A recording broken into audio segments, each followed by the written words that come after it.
Sabe uma coisa que eu tava pensando? Que escolher fazer essa experiência humana encarnada como mulher é ao mesmo tempo mágico, lindo, incrível e muito, e abre parênteses e coloca mais um muito, desafiador. Porque as nossas necessidades, elas são tão complexas e ao mesmo tempo que a gente também pensa que elas são tão básicas, sabe? Sabe aquelas coisas que a gente espera receber do outro, do pai, da mãe, da sociedade, dos homens, das relações? E aqui eu falo homens porque a maior parte do público que me acompanha no meu perfil e que também vai assistir esse vídeo, já que ele está muito bem endereçado, né? Eu coloquei aqui para que o senhor algoritmo entregue para quem precisa. Sendo assim, dessa forma, acredito eu que a maior parte das pessoas que vão se conectar aqui são mulheres, independentemente do gênero, independentemente se são mulheres cis ou trans. É claro que vai ter um ou outro homem aqui espionando, claro, porque sempre tem. Mas eu acredito que vai bem endereçado. Então, num momento como hoje, onde eu me permito estar na minha lua negra pessoal, né, estar ali em conexão comigo mesma, porque eu tô de TPM, ao mesmo tempo que também eu trabalhei bastante. No momento que eu tô gravando esse vídeo, agora são 2h05 da manhã. Acabei de fazer um mini ensaio, né, para poder compor a parte visual do ritual de Afrodite, que vai ter abertura de vagas daqui a alguns dias. Então, justamente por estar nessa temática de Afrodite e por estar numa temática onde o meu ano pessoal, né, o meu ano astrológico pessoal, é um ano que vai ser regido por Libra, né, pelo signo de Libra, mesmo sendo pisciana, eu acredito que isso também corrobora para que questões que são ligadas ao outro, às parcerias, a trocas, ao modo de como o outro nos percebe e de como nós também percebemos o mundo, a vida e as relações como um todo, não só amorosas, elas vão estar muito em voga na minha vida e não por um acaso eu também senti essa inspiração de estar aqui conversando com vocês. Nesses questionamentos que passaram pela minha cabeça e que estão passando agora, porque é um momento de muita introspecção e é muito comum que eu venha aqui no canal eu tô introspectiva ou passando por alguma catarse, como agora também eu estou, é muito comum que eu me faça questionamentos do tipo: o que nós, mulheres, de fato buscamos um relacionamento amoroso? E quando a gente consegue isso, seja um relacionamento amoroso, uma parceria, enfim, quando a gente consegue aquilo que a gente realmente queria por um curto período de tempo, a gente se contenta com aquilo, a gente comemora ou a gente quer uma nova busca? E essa pergunta poderia ser feita também para o aspecto, de repente, físico, material, sei lá, se você queria estar numa casa e você tem, aí você quer outra maior, você queria uma roupa, uma viagem, um calçado novo, aí você tem, aí depois o que você quer mais? Você quer saciar isso mais? Será que eu sou muito exigente? Será que o que eu tô pedindo é o básico, é o mínimo? Ou será que aquilo que eu tô pedindo é muito mais do que o outro pode dar? Não porque o outro não tem pra dar, mas porque é o limite do outro. Imagina que nesse copo aqui ele cabe aproximadamente umas 300 ml de água e eu tô tomando assim no canudinho pra não sujar minha garrafa toda de batom. Mas imagina que nesse copo aqui de aproximadamente 300 e pouquinhos ml, se eu quisesse colocar aqui 2,5 litros de água, eu conseguiria? Claro que eu conseguiria, uma vez que quando chegasse no limite do copo ele transbordaria, porque aquilo seria muito para ele não daria conta de segurar. E aí eu questiono, fazendo essa analogia aqui do copo, será que a gente não está se colocando em padrões, situações, relações, contextos onde aquele contexto em específico, aquele recipiente onde a gente se insere, ele é pequeno demais para o transbordar que a gente tem para oferecer, seja para o mundo, seja no trabalho, como eu falei, no relacionamento amoroso ou de amizade?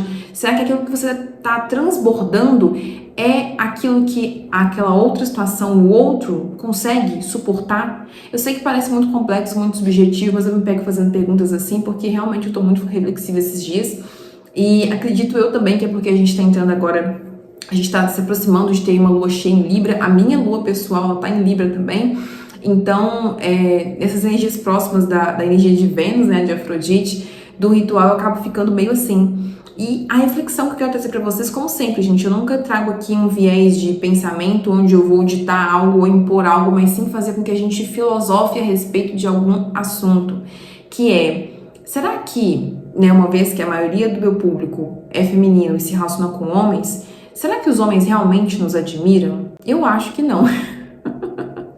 Será que a gente precisa que os homens nos admirem? Ou será que realmente a gente passou tanto tempo pela história, pelo patriarcado, por todo o contexto que a humanidade vem vivendo há séculos e séculos e séculos, como diria o professor Couto, Será que a gente já não espera muito da parte, esse reconhecimento da parte masculina, justamente porque a gente não teve isso? As nossas bisavós não tiveram, as nossas avós não tiveram, tataravós então nem se falam.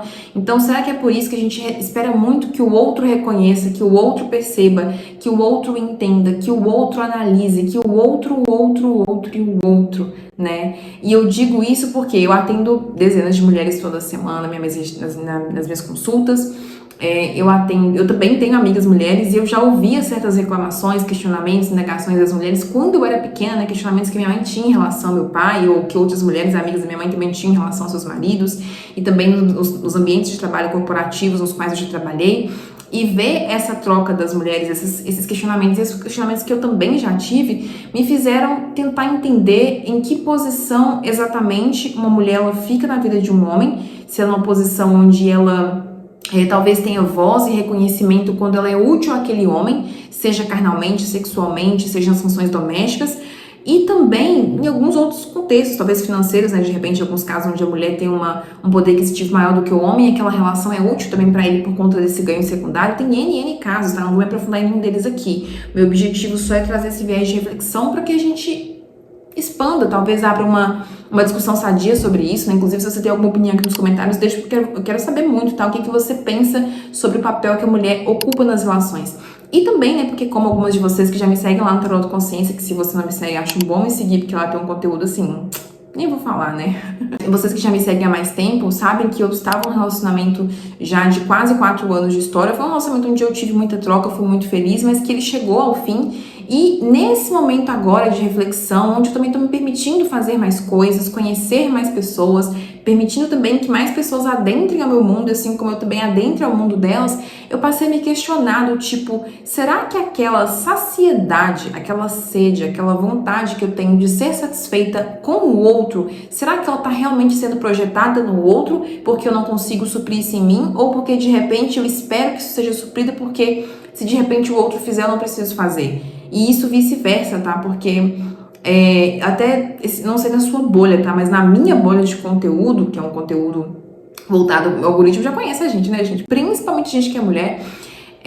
Eu tenho recebido muitos conteúdos, pelo menos na minha bolha, repito, pode ser que você não tenha recebido esse tipo de conteúdo, onde tem tanto posts escritos em vídeos e tal, tem sido questionado se os homens eles conseguem citar nomes de pelo menos 3 mulheres, que não seja a mãe, que não seja a namorada, que não seja a irmã, não seja a avó, talvez, 3 mulheres que sejam fodas, que sejam verdadeiras inspirações e referências pelo legado de vida, pela trajetória, pela arte, pela cultura. Então poderiam citar aqui grandes musicistas, arquitetas, engenheiras, grandes cientistas, escritoras, poetisas, filósofas, poderiam ser citadas, mas muitos homens não saberiam citar porque é aí que vem essa narrativa, né? Esse contexto onde se percebe que os homens, todos os homens, em sua maioria, são homoafetivos, ou seja, eles conseguem ter afeto, admiração, carinho, troca, respeito por outros homens. Mas homossexual seria o homem que se interessa sexualmente por outros homens, não é disso que a gente está falando.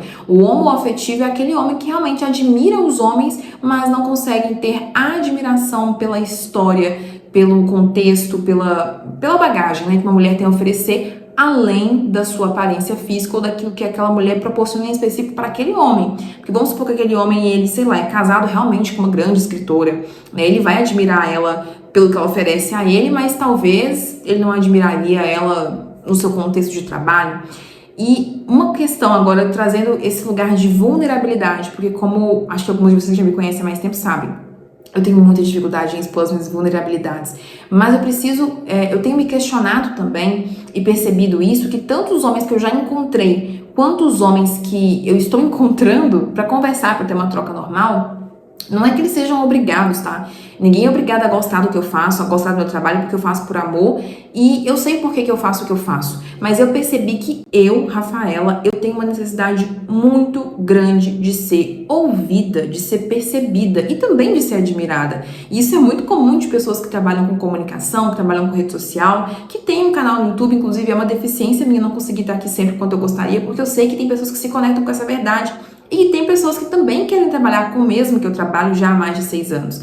Então, eu percebi que eu tenho uma necessidade dentro das relações, dentro das trocas afetivas, de ser quase que celebrada. E eu não nego, eu não tenho vergonha de dizer que eu tenho isso, mas eu acredito que mais mulheres tenham também essa necessidade. Aí você pode pensar, não, Rafaela, mas é óbvio, a maioria das mulheres, tanto no psicólogo, como no terapeuta, como na taróloga, que é o meu caso, reclamam que às vezes o parceiro não ouve, que o parceiro não presta atenção. Mas eu não tô falando assim no lugar de ouvir, de prestar atenção, do tipo, você pegou tal coisa e o cara não ouve. Não é disso que eu tô falando.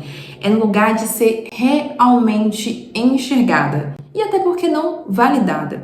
E eu percebi que, claro, a gente é muito bom, a gente ter a nossa autoestima bem trabalhada para que a gente mesma se parabenize, a gente mesma bata nas nossas costas e fala, olha, que mulher foda você foi hoje, hein? Se virou sozinha, deu conta de tudo, você é incrível. É muito bom você ter essa autoestima e hoje em dia, depois de muita construção interna, eu tenho.